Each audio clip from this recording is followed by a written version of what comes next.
साथ विपिन चौबे। और आज मैं इस सफर को लेकर कहां पहुंचा हूं ये मैं नहीं बताऊंगा, बल्कि ये शहर का नारा बताएगा कि मैं किस शहर में मौजूद हूं। तो कौन सा नारा लगता है किसी कार्यक्रम में?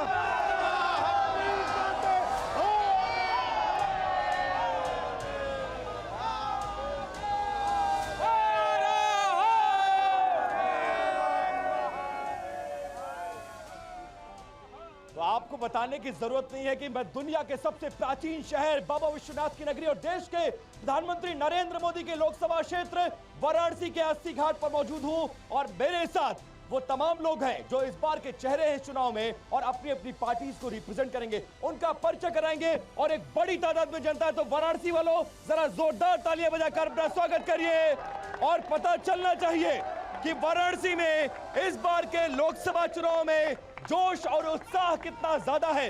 और आपको बताते चले कि हम अपने कार्यक्रम में न सिर्फ जनता और जो पार्टियों के प्रतिनिधि हैं उनकी राय दिखाएंगे, बल्कि एक बड़ा सर्वे भी टीवी9 भारतवर्ष इस लोकसभा में अपने संवाददाताओं के जरिए करवाया है, उसका भी आंकड़ा लेकर आएंगे। और उसके जरिए आप समझ सकते हैं कि इस बार के लोकसभा चुनाव में क्या कुछ होने जा रहा है। हालांकि वाराणसी वो लोकसभा क्षेत्र है जहां पर पिक्चर लगभग क्लियर है। तो सर्वे के लिए तैयार रहिए। और सबसे पहले मेहमानों के परिचय के साथ कार्यक्रम की करते हैं शुरुआत।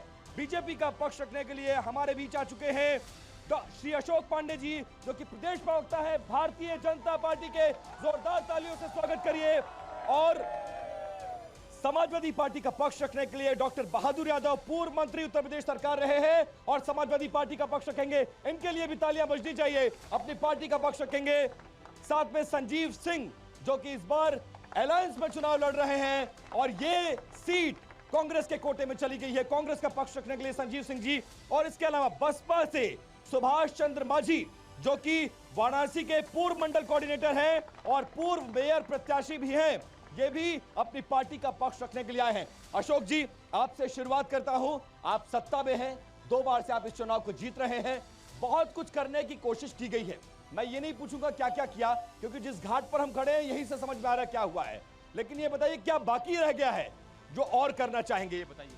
देखिए, मेरा ये मानना है कि हम बड़े गौरवशाली लोग हैं कि देवताओं के देवता भोलेनाथ और नेताओं के नेता नरेंद्र भाई दामोदर दास मोदी यहाँ रहते हैं। ये बहुत बड़ी बात है जिस घाट पे आप खड़े हैं। अच्छा, देवताओं के देवता भोलेनाथ और नेताओं के नेता नरेंद्र मोदी, इस बात से सहमत है क्या आप लोग? सहमत है कि नहीं है? बिल्कुल सहमत है। रही ठीक है, शांत, आ रहे ठीक है। देखिए, जिस घाट पे आप खड़े हैं, पहला फरसा नरेंद्र भाई मोदी जी ने यहीं पे लगाया था। आज विकास दिखाई दे रहा है। माँ गंगा स्वच्छ हैं। इसके पहले माँ गंगा शंकर की जटाओं से निकल के मनमोहन की जटाओं में फंसी थी और पहले उसका पैसा एक कांग्रेसी खा गए थे। आज ट्रीटमेंट प्लान चल रहा है लगातार। अब गंगा इतनी सफाई हो गई कि झमाझम प्रियंका भी नहा ली, अखिलेश यादव भी डुबकी लगा। तो गंगा साफ हुई कि नहीं हुई, ये बताइए। ए भैया, बीच में नहीं, डिस्टर्ब मत करिए, उधर रहिए। गंगा साफ हुई कि नहीं वाराणसी वालों, एक किनारे से बताओ, हुई कि नहीं?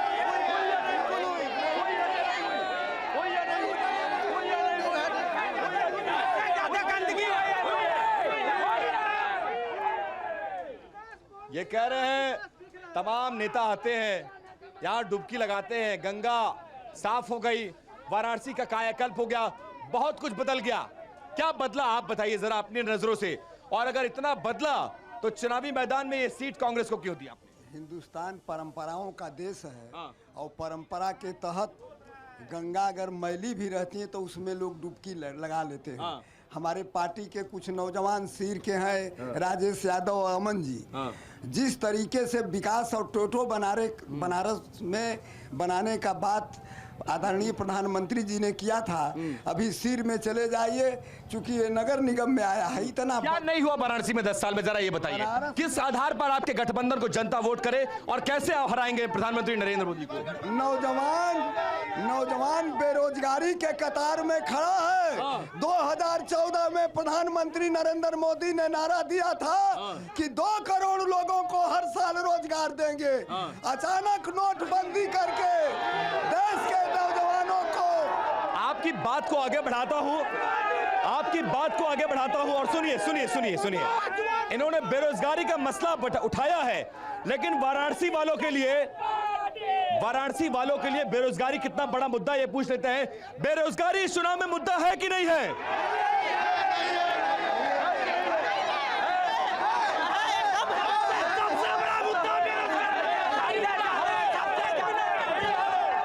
अब देखिए, ठीक है, अब शांत रहिए। अब जिसका मैंने वादा किया, आराम से आराम से आराम से, पीछे रहिए, पीछे पीछे, धक्का मुक्की नहीं, धक्का। शैलेश और एशिया कहां पर है? इधर आके थोड़ा संभालिए। अच्छा देखिए, अब मेरे पास डाटा आ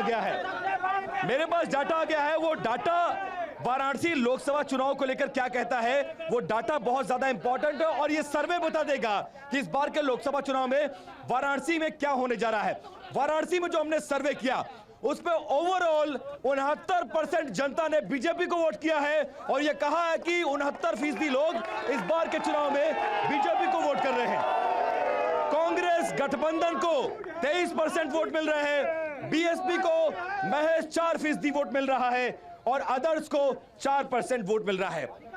जिस गठबंधन के साथ और जिस उम्मीदवार के साथ आप आए हैं 2014 में, नहीं बीच में नहीं, अच्छा नहीं लगता ऐसे। सुनिए, जो लोग आए हैं उनकी बात को धैर्यपूर्वक सुनिए।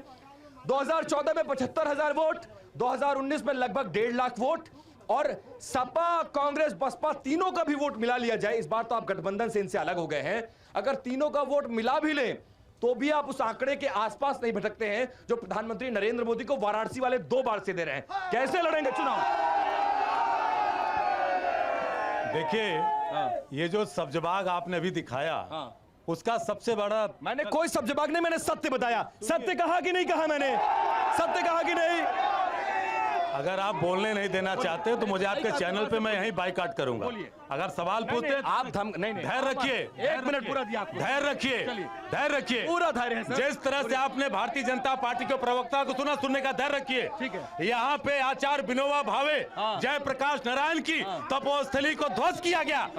मोदी से पूछना चाहता है बनारस कि गांधी विचार की तपोस्थली को जो ध्वस्त किया, वो नरेंद्र मोदी इसके बारे में क्या कहना चाहते हैं? कहते थे कि मां गंगा ने बुलाया है, जो मां गंगा विरलता निर्मलता को लेकर के वेंटिलेटर पे थी। पूछे बनारस के लोगों से, 5 किलोमीटर नहर खोदवाया गया। और आज मेरी बात छोड़ दीजिए, हाई कोर्ट उत्तर प्रदेश ने कहा है कि आज बीओडी की मात्रा 55,000 है। वो ट्रीटमेंट प्लांट जो अडानी का लगाया गया है, अगर आज 32 नाले बहते हैं, सिंजो आबे आते हैं, माइक्रे आते हैं, आपका भी चैनल दिखाया, पर्दे लगा दिए जाते हैं। अगर आज पीने लायक पानी है तो अशोक पांडे जी चले, यहीं बगल से 80 नाले का पानी अपने मुंह में लगा लेंगे तो मैं बिल्कुल मानूंगा। आपके मुताबिक विकास नहीं हुआ है, बसपा के लिए मुद्दा ले रहे, फोटो ले रहे। 1 मिनट, चिंता ना करिए। बीएसपी को जो हमारा सर्वे है, बीएसपी पिछली बार गठबंधन में थी, इस बार अकेले चुनाव लड़ रहे हैं और मेरी जो जानकारी है अभी तक आपने उम्मीदवार भी घोषित नहीं किया है। कौन होगा उम्मीदवार? हमारे उम्मीदवार 51 आदमी का लिस्ट आ गया हमारे पास। अरे वाराणसी में कौन होगा सर, ये बताइए। अब आ जाने दीजिए। पीएम मोदी के खिलाफ कौन होगा उम्मीदवार? आ रहे हैं हम बहन जी। कब आ रहे हैं? आ जाएंगे। कहाँ से आ रहे हैं? आ जाएंगे। कब तक आएंगे? आ जाएंगे, बहुत जल्द आएंगे। अब रह गई, मैं आप मुद्दे पर बोलिए। आप मुद्दे पर, आप अभी 3-4 दिन हुआ ये बीजेपी के सरकार में लॉ एंड ऑर्डर की बात आप करते हैं। बनारस के गदौलिया चौराहे पर दरोगा को बेच नोच करके भाजपा के लोगों ने लात घुसे से मारने का काम किया। यही बनारस की लॉ एंड ऑर्डर बनारस के मोदी जी के कॉन्स्टिट्यूंसी में हो रहा है। ये देश के प्रधानमंत्री कहाँ है? दूसरी बात, एक बीएचयू में आपने देखा था लड़कियों के साथ रेप हुआ था। माननीय प्रधानमंत्री जी आए थे और इधर से चले जाने का। कानून व्यवस्था, आपसे जवाब लूंगा, लेकिन कानून व्यवस्था एक बड़ा मसला है उत्तर प्रदेश के लिए और कुछ लोग पोस्टर भी लेकर आए हैं। आपके पोस्टर भी दिखाऊंगा, आप नीचे कर लीजिए। अभी जब कैमरा आएगा तो दिखा दीजिएगा, पीछे चलिए। अब ये बताइए, जरा दिखा दीजिए भैया। एक बार दिखा दीजिए, ये पोस्टर भी दिखा रहे हैं और देख लीजिए ये तमाम चीजें हैं। अब मैं काशी वासियों से पूछना चाहता हूं, अब सब लोग साथ बोलेंगे, ठीक है, सब लोग साथ बोलेंगे तो आवाज शांत शांत शांत। अब ये बताइए, क्या उत्तर प्रदेश की कानून व्यवस्था ठीक हुई है या खराब हुई है? उत्तर प्रदेश की कानून व्यवस्था ठीक हुई है या खराब हुई है?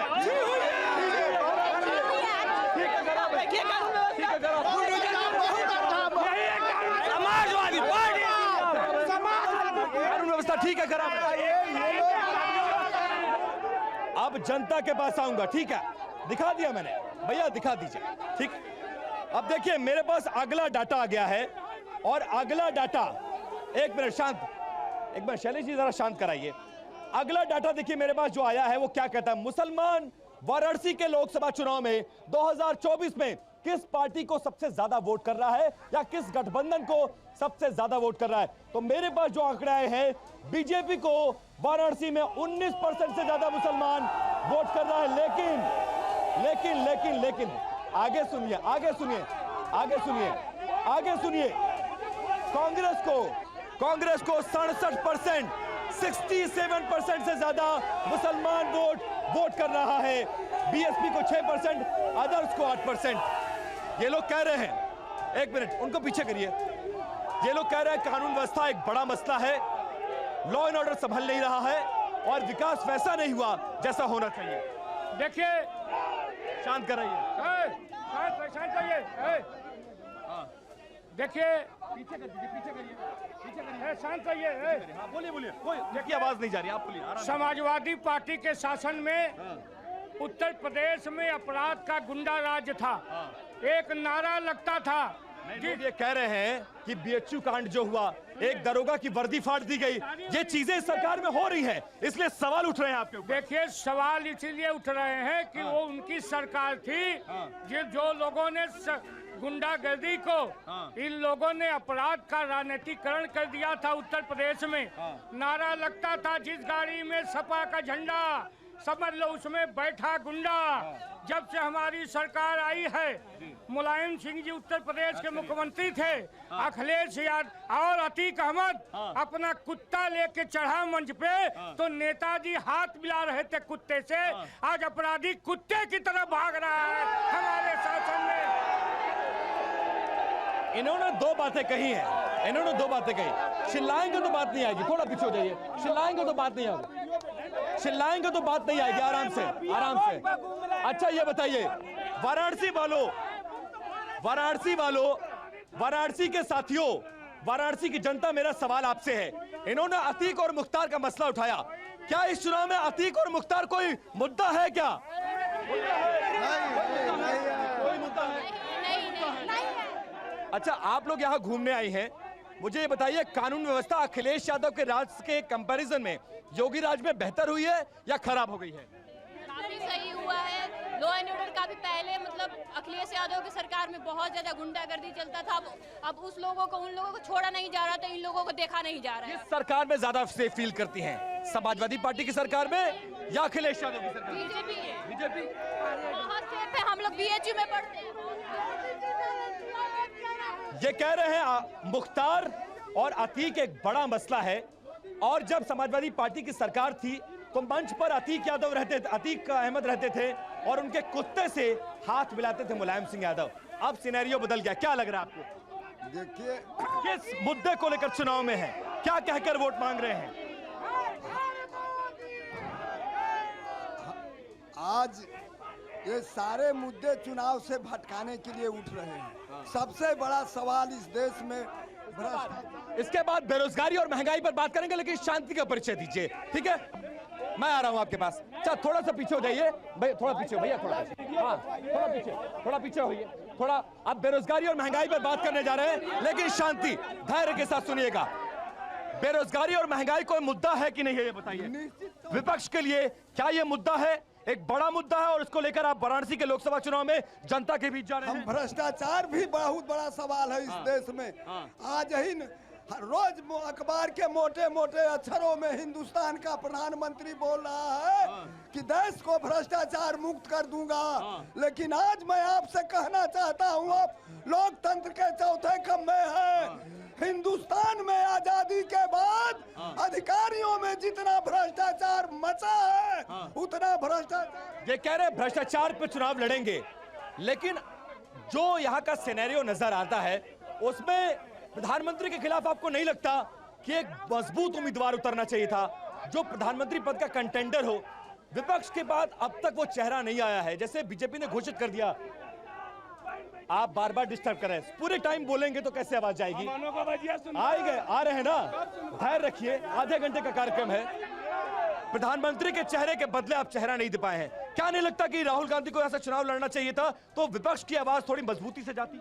मुझे लगता है कि जो इंडिया गठबंधन का प्रत्याशी है वो काशी का लाल है, काशी का बेटा है। वो गुजरातियों को यहाँ के संसाधन को बेचने का काम नहीं कर रहा। और दूसरी तरफ यहाँ पे जो मुद्दा है बीएचयू आईटी की बेटी का गैंगरेप हुआ, 60 दिनों तक पुलिस ने बचाया, और गोदौलिया चौराहे पे दरोगा को पीटने का काम माफियाओं के साथ रहने वाला भाजपा वाली बात हो गई। सुनिए, इसलिए कहना चाहता हूँ कि मुद्दे की बात करिए। यहाँ पे राहुल गांधी को नहीं आना फिर कह रहा हूँ कि धूमिल की लाइनें भाजपाइयों के लिए पर्याप्त है कि जिंदगी जीने के पीछे सार्थक तर्क नहीं है तो रामनामी ओढ़कर धर्म को बेचना और कोठे की दलाली करना भी कोई धर्म नहीं। आ रहे हैं, आपके पास आ रहे हैं। आरोप लगाना बहुत आसान है, सबको बराबर मौका दूंगा, चिंतित ना होइए, अपनी बात कहिए। जब प्रधानमंत्री इस बार तमाम गठबंधन बना और गठबंधन से बहुत लोग बाहर भी आ गए, बहुत जाल फेंका गया कि मायावती जी को अपने पाले में कर लिया जाए। पिछली बार आप गठबंधन में थे, इस बार आप गठबंधन में नहीं हैं। क्या फर्क डालेगा? कितनी सीटें जीत रहे हैं? और क्या प्रधानमंत्री के खिलाफ किस तरह का उम्मीदवार, क्या मायावती जी को नहीं लड़ना चाहिए? आपने 14-16 की बात तो किया, लेकिन 9 की बात नहीं किया, क्योंकि 9 में मैं लड़ा था अकेले चुनाव, यहाँ से मुख्तार लड़े थे। अब बताइए, आप आंकड़ा देखिए, आप आंकड़ा देखिए, आप आंकड़ा देखिए। 9 में चुनाव जब मैं बसपा अकेले लड़े थी बनारस में संसदीय सीट, तो 1,85,911 वोट पाई थी। मुख्तार पाए थे 1,85,911। पिछली बार गठबंधन में कितना पाए थे? वही बात कर रहा, पहले 9 वाली पर पहले नहीं था। बीत गया, 15 साल हो गया, 15 साल हो गया। मैं अपनी बात करूं तो 15 साल हो गया। मुरली मनोहर जोशी 2 लाख वोट पाए थे। आइए मुद्दे पर एक बार ये चैनल पर ये माफियाओं का देख लीजिए, ये भाजपा के माफियाओं का चैनल वालों ले लीजिए। ये मैं लिस्ट लेकर आया हूँ, भाजपा में सारे माफिया हैं, ये सारे भाजपा के। आप ये कह रहे हैं कि भाजपा माफियाओं की जाति देखकर उनके साथ ट्रीट करती है। अशोक जी, माफियाओं की जाति देखकर ट्रीटमेंट होता है कि ये इस जाति का है तो एक्शन होगा, उस जाति का एक्शन होगा, इस धर्म का है एक्शन होगा, उस धर्म का है तो एक्शन होगा? ये अनर्गल प्रलाप है। हमारे शासन में कोई भी गुंडा जीते जी मोछ नहीं ऐंठ सकता। मरने के बाद भले मोछ लोग ऐंठ ले, हमारे शासन में जनता मोछ ऐंठ के चलने वाली है। कोई भी गुंडा सड़क पे नहीं। अब देखिए, अब मैं जनता के पास आ रहा हूँ, थोड़ा धैर्य रखिए। अब मैं जनता के पास आ रहा हूँ, सब लोग एक साथ नहीं। जनता के लिए इस बार के लोकसभा चुनाव में मुद्दे क्या है? मुद्दा है संक्षेप में क्या मुद्दा है? वाराणसी में क्या मुद्दा है? वाराणसी में कोई मुद्दा नहीं है। कोई मुद्दा है वाराणसी में? नहीं, कोई मुद्दा क्या मुद्दा है? वाराणसी में कोई मुद्दा नहीं है। अब किस मुद्दे पर वोट पड़ेगा? अब की बार विकास पे वोट पड़ेगा, ना कि नाली, सड़क और आलू टमाटर पे। यहाँ पे धर्म, अखंडता, राष्ट्रीयता पे वोट पड़ेगा, क्योंकि भारत की जनता अब समझ चुकी है कि हम राष्ट्रीयता और नेशनल के लिए लड़ रहे हैं, न कि अपनी। क्या एक बार अब आराम से 1 बाय 1 सबको माइक दूंगा, सारे लोग साथ में बोलेंगे, तुम नहीं, लेकिन अपने जगह से पीछे चलिए। पहले घेरा बड़ा बनाइए, मुझे सबके चेहरे दिखाने हैं। पीछे चलिए, थोड़ा महिलाओं को जगह दीजिए भैया। अब 1 बाय 1 क्या मुद्दे हैं आपके लिए? शिक्षा और बेरोजगारी, ये 2 सबसे बड़ा मुद्दा है और इससे मोदी सरकार की विदाई होने वाली है। शिक्षा और बेरोजगारी, आपके लिए क्या मुद्दा है? आराम से। मोदी सरकार 2014 से पहले शिक्षा और रोजगार के मसले पे ही आई थी। हम बीएचयू के छात्र हैं। हमारी लाइब्रेरी में पहले 2014 से पहले 5000 किताबें आती थी, उसके चार्ज 50 रुपए थे। आज उसकी चार्ज 10 गुना बढ़ा दी गई और किताबों की संख्या आधी कर दी गई। ठीक है, अब 1 मिनट नहीं, ठीक है, अगले, अरे भैया अगले आदमी से बात करना। इस बार हमारे देश के प्रदेश के नौजवान एकदम दुखी है। इस बार हमारे देश की जनता सब लोग साथ में। जब समाजवादी पार्टी की सरकार थी, समाजवादी पार्टी के मुख्यमंत्री माननीय श्री अखिलेश यादव जी ने हरिश्चंद्र पीजी कॉलेज को 1.5 करोड़ रुपए का अनुदान दिया था। ऐसा मुख्यमंत्री बाबा जी बन के दिखाए, तब जाके महंगाई यहाँ चरम सीमा पे है, बेरोजगारी ज्वलनशील मुद्दा है। सामने लाओ माइक, स्पीकर सामने लाओ। बेरोजगारी ज्वलनशील मुद्दा है बनारस की, और महंगाई चरम सीमा पर है। अगर बीजेपी के लोगों को देना है तो मुफ्त शिक्षा दे दे, राशन की जगह मुफ्त शिक्षा दे दे। बनारस में सबसे बड़ा कानून व्यवस्था भ्रष्ट है और दूसरा स्वास्थ्य है जो हमारी अच्छा, अब बात हो गई ना, तो फिर कहाँ है किनारा? अब ये बताइए बेरोजगारी एक बड़ा मसला है कि नहीं वाराणसी के लिए? है कि नहीं? विकास के आगे बेरोजगारी फेल है। विकास हो रहा है, एक्सीलेंट है, आगे भी होगा। मोदी है तो देश है। जय जय श्री राम। बेरोजगारी एक मसला है।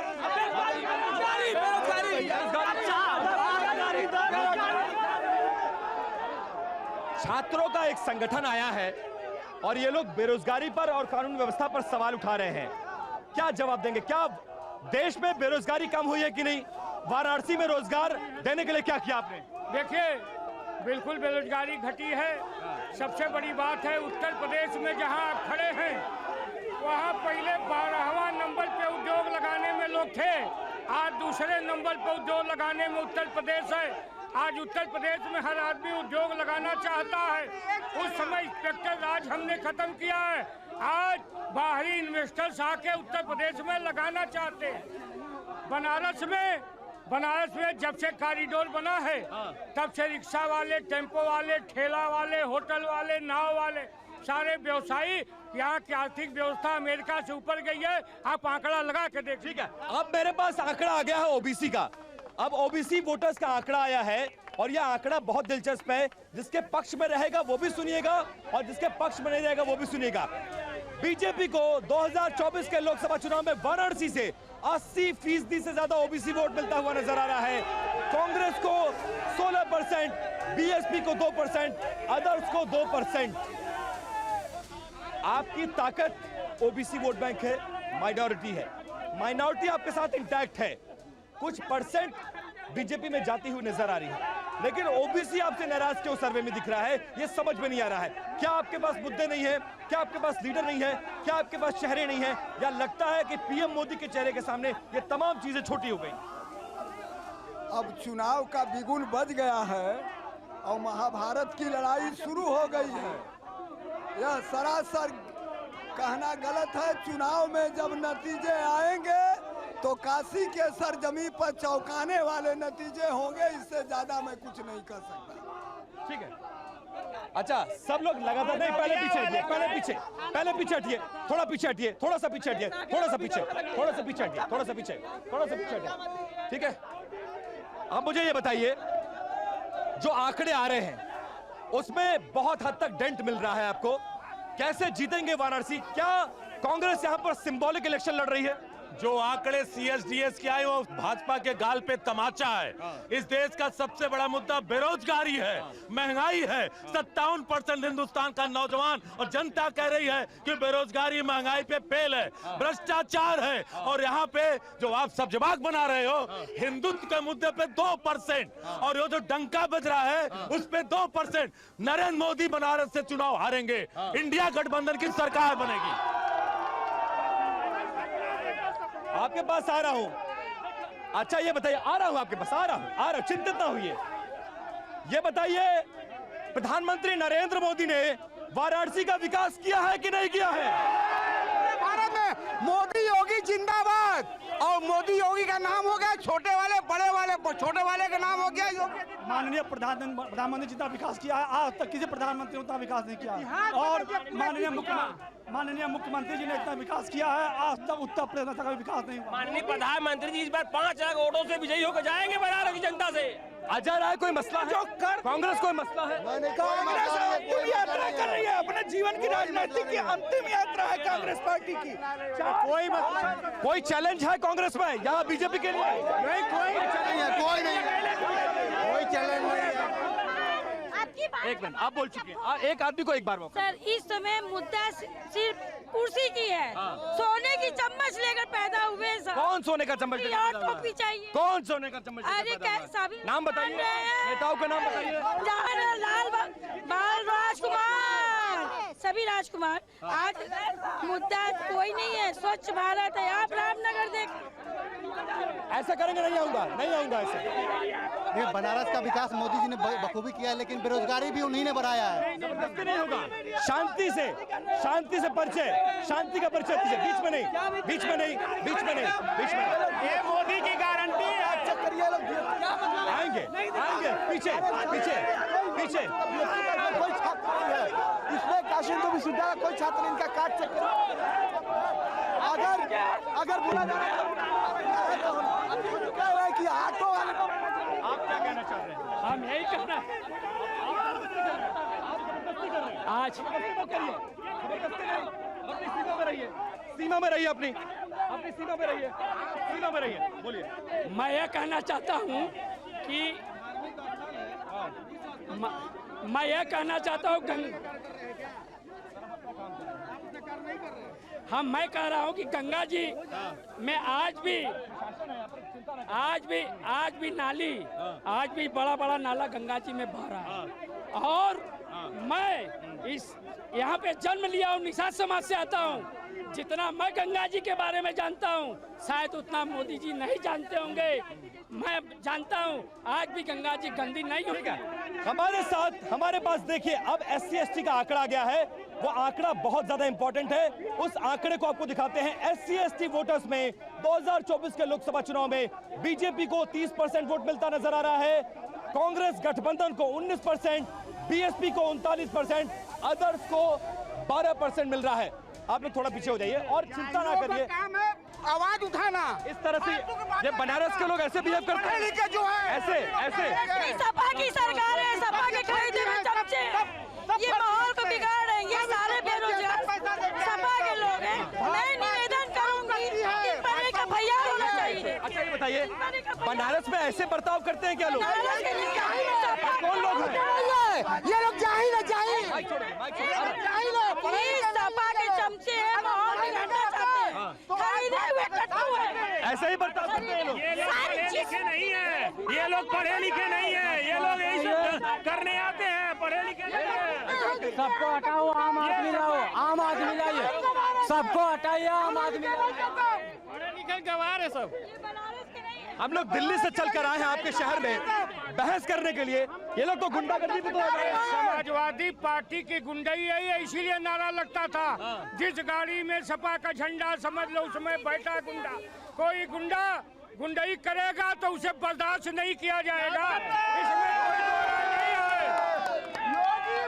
एक मिनट, आपने सुना होगा संसद में कि मुलायम सिंह यादव ने कहा था, तुष्टीकरण की राजनीति करते हुए संसद में कहा था कि मैंने मुसलमानों के लिए अयोध्या में निर्दोष साधु संतों महात्माओं का हत्या करवाने का काम किया था। ये कौन लोग हैं जो इस तरह से कार्यक्रम नहीं होने दे रहे हैं, जबरदस्ती नारेबाजी कर रहे हैं, बात करने के बावजूद नहीं मान रहे हैं? ये लोग आरोप लग रहा है कि समाजवादी पार्टी के लोग हैं। नहीं, ये बनारस के जनता है। ये बनारस की जनता है, किसी पार्टी से नहीं बनी है। तो एक बार बात करने के बाद जबरदस्ती ऐसे करते हैं, अपने मेहमानों के साथ ऐसे बर्ताव करते हैं। सुनो भाई, तनी आगे पीछे हट। ऐसे ये लोग बर्ताव करते हैं। संजीव भाई ये बताइए कैसे ऐसे बहस होगी? हम सबके पास माइक लेके जा रहे हैं, सबकी बात सुन रहे हैं। पहली बात कि आप कुछ लोगों से सवाल पूछेंगे। ये बच्चे जेन्युइन बात कर रहे हैं। जिसके पास पोस्टर आया था मैं उसके पास गया कि नहीं गया, कितनी बार जाऊंगा?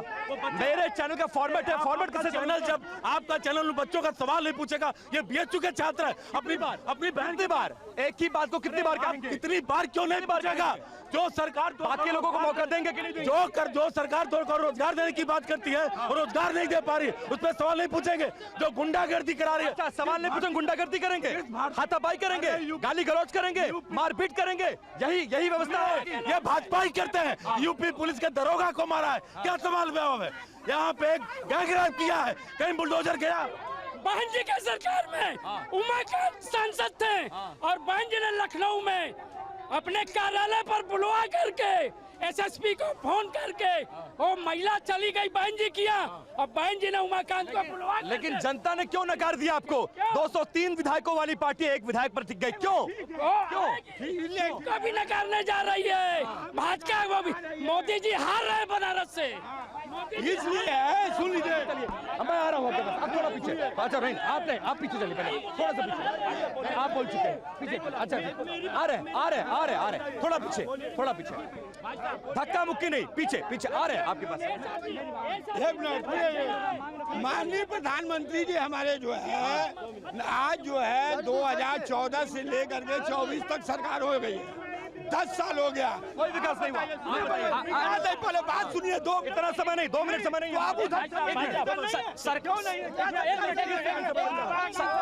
सरकार चाहे जिस देश की हो, अगर वो बेरोजगारी बात नहीं कर रही है, शिक्षा बात नहीं कर रही है, आर्थिक स्थिति बात नहीं कर रही, वो बेकार है सरकार। भाई साहब बेरोजगारी अब कोई मुद्दा नहीं है, क्योंकि जितनी पहले की सरकार में बेरोजगार हुआ करते थे उससे ज्यादा आज के डेट में। आपके पास आ रहा हूँ, अब आपके पास आ रहा हूँ, लेकिन पीछे चलिए थोड़ा सा। अब देखिए मेरे पास सवर्ण वोटरों का आंकड़ा आ गया है। सवर्ण वोटर 2024 के लोकसभा चुनाव में वाराणसी में किसको वोट कर रहे हैं? 76% सवर्ण वोटर भारतीय जनता पार्टी को वोट कर रहे हैं, 17% कांग्रेस को, बीएसपी को 2% और 5 को अदर। ये लोग कह रहे हैं कि बहुत बड़ा मुद्दा है बेरोजगारी, बहुत बड़ा मुद्दा है महिला सुरक्षा, बहुत बड़ा मुद्दा है महंगाई। ये मुद्दे हैं कि नहीं है? सर एक मिनट, ऐसे नहीं, ऐसे पीछे से नहीं, पीछे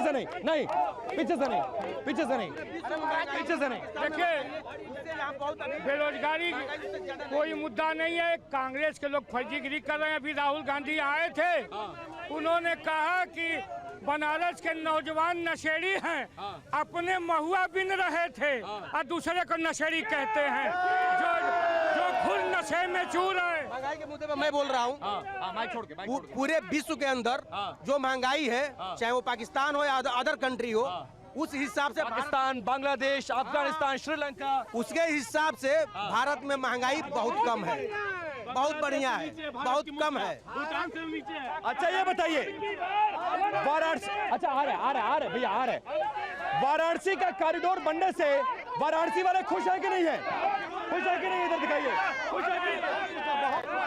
बिल्कुल खुश है। वाराणसी में विकास हुआ, कॉरिडोर बना, गंगा साफ हुई, सड़कें चौड़ी हुई, व्यवस्था बढ़िया हुई। सत्य है।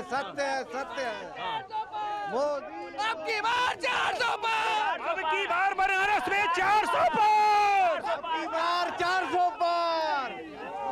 गुंडों का विकास रुक गया है, माफियाओं का विकास रुक गया है।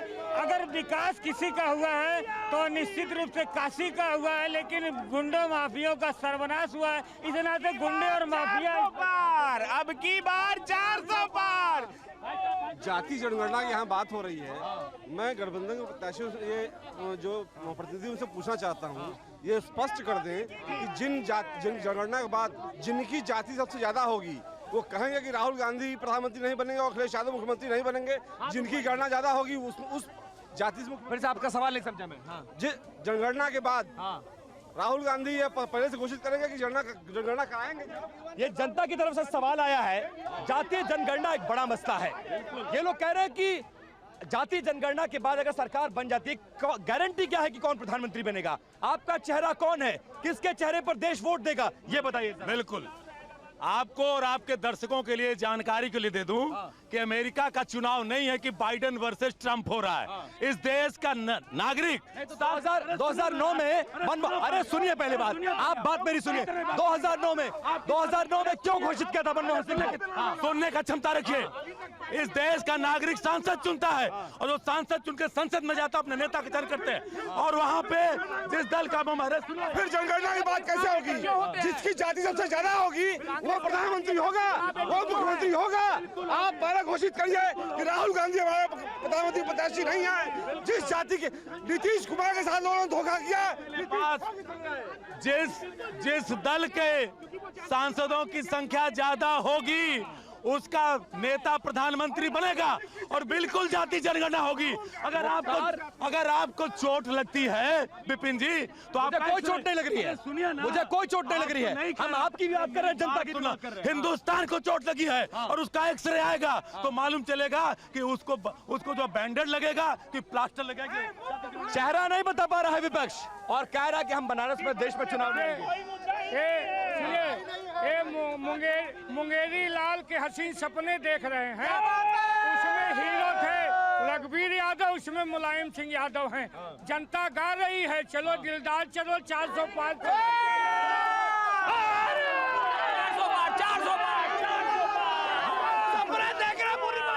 एक मिनट नहीं, बार नहीं हरियाणा। एक मिनट भैया, एक मिनट आ रहे हैं, 2 मिनट अभी आ रहे हैं। हंसराज हंस भागते फिर रहे हैं, तंवर भागते फिर रहे हैं। वही किसान कह रहा है, ये कह रहे हैं, ये लोग कह रहे हैं गांव में आने नहीं देंगे। जिसकी जितनी जाति उसको उतनी भागीदारी मिलनी चाहिए। जाति जनगणना के बाद जिस जाति का संख्या सबसे ज्यादा होगा उसका प्रधानमंत्री क्या गठबंधन दे रहा है कि नहीं दे रहा है, ये बताइए जरा। हम जाति जनगणना के पक्ष क्यों करा रहे हैं फिर आप जाति? हम इसलिए करा रहे हैं कि देश में ऐसी अधिकार देने के लिए, उनको हक मिलने के लिए, उनको सुविधाएं मिलने के लिए वो गांव में दब गई है। समाज के प्रधानमंत्री बनना चाहिए कि नहीं बनना चाहिए? बनना चाहिए। उनके बीच से उनका घर में भूजी भात नहीं, अम्मा चली बाजार, चले आप गठबंधन करने, चले गठबंधन करने, कोई फायदा नहीं है। 400 पार इस बार मोदी सरकार।